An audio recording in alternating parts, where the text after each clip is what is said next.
you guys for coming. This is, I'm rebranding myself, doing a lot more keratoconus. I have keratoconus also. I don't know if you knew that. So that's why my passion is treating this crazy disease. Most of us, we all know, you can move those away. Typical ectasias and cones and pellucid type and all the different type. But my goal is what I do is, and even the post-surgical, the RKs and the post-LASIK ectasias and all that. And how do we do that? And taking it to the next level is my passion is. Because myself, being keratoconic, and my patients, I take them from 2400 and they're 20/25 and still with a little halo, they're not happy. People want to be just like everybody else, and they want 20/20 perfect vision. And we're trying to do that now.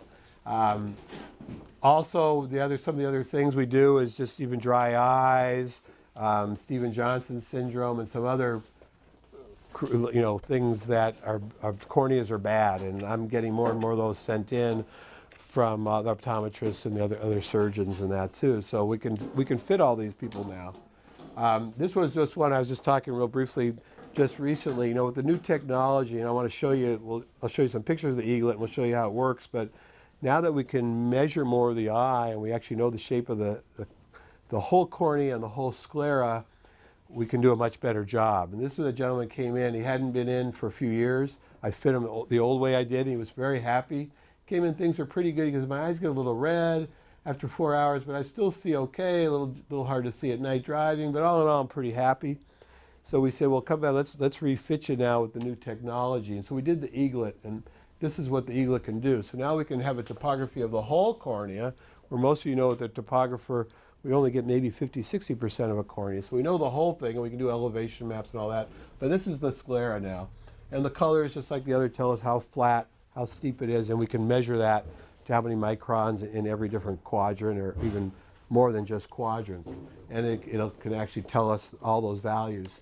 And then now using the OCT, we can evaluate the lens on the eye. And I'm pretty good. I've gotten my eye down to probably seeing 25 to 50 microns, measuring that depth, but that thing to the 1 micron, and it can really tell us much more, and how the edges are and how that central vault is going. So this guy on the first, we were trying for first lens fit, so that designing it off the eaglet, the first order, this was 20/20, not the 20/25 minus, and no more of the glare, and no more of the red eyes after that. So I'm finding now with 52% of my lenses are first fit success. In the past, we know it would take 5 or 6 pair of lenses to get there. And now those other 50% that I don't get the first time, 85, I think, % of those were on the second pair. And then there's a few that you're 3 and 4 pair in that are just, something's not right. And this was a patient, she only has, her right eye was count fingers. Her left eye, the best we could do with glasses was 22/50, a real scarred up, ugly cornea and a cataract. And this was, again, hardly any topographic information or anything there, but it's certainly a mess, as we can see with the placido rings. But there we get a good scan. There's a scan of the cornea and the sclera on this woman. And there's her profile in the OCT. You can see all the scarring and just misshapen, but we got the best fit over that. And she got 20/70 vision. And so she's real happy, just ecstatic. And the rest we feel is mostly the cataract. Her other eyes count fingers, so no one really wants to do a cataract if they don't have to, but that might be her next step. And this is the next step we're going for. The people come in and they still have all these aberrations there. And again, they come in and they say, Doc, I'm still not really happy. I say, well, you're seeing 20/20. So it's I have a little glare at night too, but they aren't happy. So what we can actually do is measure with the wavefront. We have the Marco OPD, and it can measure those, and we can get the Zernike graphs. In the past, it was great. I could measure it and tell people, this is why you see that glare. And that was the end of the story. But now working with some of the labs, Aculens and others, just by offsetting optics and grinding in the higher order aberrations, we can take all those things that are causing the halos, and this is where we get a readout. We have to break it down quite a bit to the lab so they can put it in their lathe. Offset the optics, also put the wavefront in there. That's measuring it more. That's how the lenses have to have a lot of different markings so we know where it lines up. And now we went down to almost no aberrations in that same patient. So now they're 20/20 crisp, good vision. And so this is really what I would try to do is every patient is take them to that next level. That's basically it. I could show you all kinds of other cases, but that's our goal right there. And that's what we're doing. So with all the unique stuff. What's that? And then, yeah, Mateo, we were able to do that. So you can tell a little bit about before and after, I guess. Oh, yeah, for sure. Yeah. All around, I feel like he changed my life. It was the longest process forever that I couldn't see. Well, I felt I couldn't see, you know, and I always hesitated to go look into glasses because I knew for a while that this is what I had.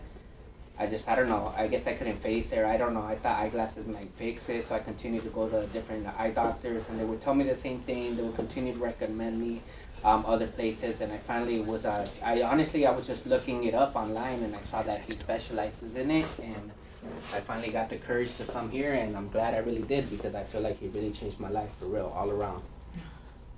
Hey, thank you. Yeah, and that's what, this is what keeps me going, obviously.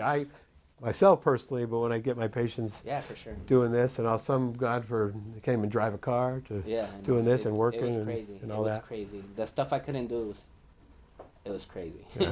Good, thank you. Thanks, Mateo. Thank you, man. Thank you. Yeah, that's my pleasure. I don't know if any questions, but we have the egret over there. You can see what it looks like, and we can scan somebody and show you how it works. All right, so chin in there. Look down for me. So she's going to expose, Lucia's going to expose as much sclera as we can, and then we'll take a shot right there.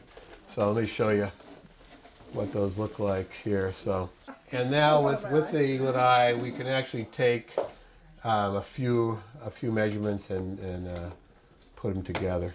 So you can see even there we got a pretty good measurement. So there's so this is the cornea where that line is. That's that demarcation, yeah.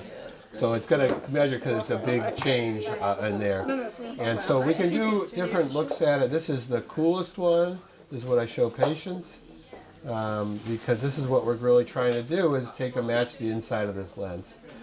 So, but you can look at it many different ways. There's also just elevation maps in different ways that we're going to... Anyone take that image and create a contact lens? Correct. So from this, we can do any company in the world. Because I can go and I'll show you. I can just crunch. Let's say I just want to make a 15.4 millimeter lens from any company. It's going to tell me here and elsewhere what that sclera. In this case, you've got about 100 microns toricity. This is very steep. Blue is very deep, and the red is flatter. But what's real nice with the eaglet eye, they have over 35 labs now. I think it might be closer to 40 of this first lens fit. It's a little slower because this is not our usual computer. But in here I can go and I can take AccuLens, for instance, and I can take they have different types of lenses and diameters. And what it'll do, we have their algorithms. So what's real nice is a lot of these companies are very proprietary and they don't share, but they were shared with the eaglet eye. Even Boston site just did it, and they're the hardest in the world to work with. They don't even tell you what their lens is to start with. But all of a sudden it's going to tell me here's what trial lens, what sag it is, what base curve, and then I can look at the toricities also in a different program.